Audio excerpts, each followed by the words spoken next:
Vishnu ശാലിനിയുടെ latest episode പ്രൊമോയിൽ ഹോസ്പിറ്റലിൽ കിടക്കുന്ന ശിവനെയാണ് കാണിക്കുന്നത്. ശിവനാണെങ്കിൽ ആകെ ദേഷ്യത്തിലൊക്കെയാണ് ഡെയ്സിയോട് സംസാരിക്കുന്നത്. കിട്ടിയതിനൊക്കെ പകരം ചോദിക്കാനായിട്ട് കച്ചമുറുക്കിയിരിക്കുന്ന എനിക്ക് നിന്റെ ആങ്ങളെ പോലുള്ള ഒരുത്തൻ്റെ ബന്ധുത്വം ആവശ്യമില്ല എന്നൊക്കെയാണ് ഇങ്ങനെ ഡെയ്സിയോട് സംസാരിക്കുന്നത്.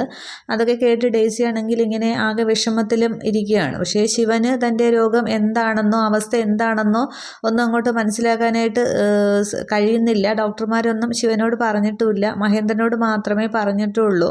അതുകൊണ്ട് തൻ്റെ അവസ്ഥയൊന്നും അറിയാതെയാണ് പഴയ പോലെ താൻ എഴുന്നേൽക്കും എന്നുള്ള രീതിക്കൊക്കെയാണ് ശിവൻ സംസാരിക്കുന്നത്. പക്ഷേ അതിനൊക്കെ ഇനി ഒരുപാട് ടൈം എടുക്കും.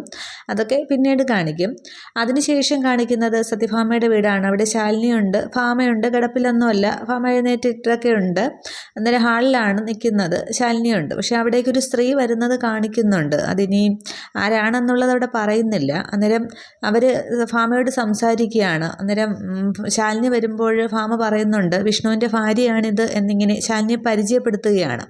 അന്നേരം പക്ഷേ അവരിങ്ങനെ ശാലിനി അടിമുടി നോക്കിയാണ്. എന്നിട്ട് പറയുന്നുണ്ട് വിഷ്ണുവിനെ ഞാൻ അവിടെ വെച്ച് കണ്ടു എന്നുള്ളത് സത്യം തന്നെയാണ്, പക്ഷേ ഭാര്യ എന്ന് പറഞ്ഞ് പരിചയപ്പെടുത്തിയത് വേറൊരു പെൺകുട്ടിയെയാണ് എന്നിങ്ങനെ അവർ പറയുമ്പോൾ ശാലിനി ഇങ്ങനെ ആകെ ഷോക്കായിട്ട് നിൽക്കുകയാണ്. സത്യഭാമയും അതേ ഒരു അവസ്ഥയിൽ നിൽക്കുകയാണ്.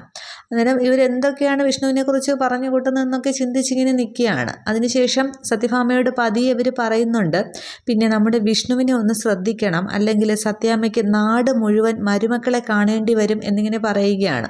അതായത് വിഷ്ണുവിൻ്റെ സ്വഭാവത്തെ അവിടെ മോശമായിട്ട് ചിത്രീകരിക്കുകയാണ് ചെയ്യുന്നത്. ശാലിനി ഇങ്ങനെ ആകെ ഒരു ഷോക്കിൽ നിൽക്കുകയാണ്. ഇതെല്ലാം കൂടി കൂട്ടി വായിക്കുമ്പോൾ എന്തൊക്കെയാണ് നടക്കുന്നത് എന്നുള്ളൊരു ഇതുപോലും ഒരു ഐഡിയ പോലും ശാലിനിക്ക് വരുന്നില്ല. വിഷ്ണു ഇങ്ങനെ നാടകം കളിച്ച് പൈസയായിട്ട് പോകുന്നു. പിന്നെ രേഷ്മയുടെ ആ ഫോൺ കോളുകൾ രേഷ്മയുമായിട്ട് അന്വേഷിച്ചിട്ട് വിഷ്ണുവിനെ കുറിച്ചൊന്നും കിട്ടുന്നുമില്ല. വിഷ്ണു തന്നിൽ നിന്നൊക്കെ ഒളിപ്പിക്കുന്നു. ഇപ്പോൾ ഇവരിങ്ങനെ വന്ന് എന്തൊക്കെയോ പറയുന്നു. അപ്പോൾ എല്ലാം കൂടി ആലോചിച്ച് ശാലിനിയാണെങ്കിൽ ഒരു ഭ്രാന്തമായ അവസ്ഥയിലിരിക്കുകയാണ് ചെയ്യുന്നത്. അന്വേഷണം എങ്ങോട്ട് പോകണം, എവിടെ എത്തി നിൽക്കും എന്നുള്ളതൊന്നും ശാലിനിക്ക് ഒരു ഊഹവും കിട്ടുന്നില്ല. ഭാമയും ഇങ്ങനെ ആകെ വിഷമിച്ച് നിൽക്കുന്ന സീനാണ് കാണിക്കുന്നത്.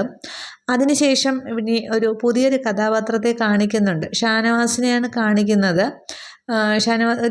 ഒരു വീട് തന്നെയാണ് കാണിക്കുന്നത്. അവിടെ ഷാനവാസ് ആണെങ്കിൽ ഈ തെറ്റാലി ഇട്ട് ഇങ്ങനെ ഉന്നം നോക്കി വയ്ക്കുന്ന അത് വിട്ട് ഇങ്ങനെ ഉന്നം പിടിക്കുന്ന ആ ഒരു സീനാണ് കാണിക്കുന്നത്. അതിനി ആരുടെ കഥാപാത്രമായിട്ട് വരുന്നതാണ് എന്നുള്ളത് കാണിക്കുന്നില്ല.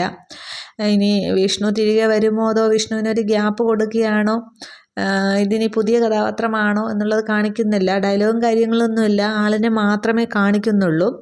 അപ്പോൾ നമുക്ക് ബാക്കി എപ്പിസോഡ് വരുമ്പോഴത്തേക്കിനി എന്താവും എന്നുള്ളത് നോക്കാം. വിഷ്ണുവിൻ്റെ ആ ഒരു സ്റ്റോറിയിലൊക്കെ വേഷമൊക്കെ അഴിച്ചു വെച്ചൊരു ഗുഡ് ബൈ സീനൊക്കെയാണ് കാണിക്കുന്നത്. മിക്കവാറും ഒരു ട്രീറ്റ്മെൻറ്റിന് പോകുമ്പോഴുള്ള ഒരു ഗ്യാപ്പായിരിക്കും.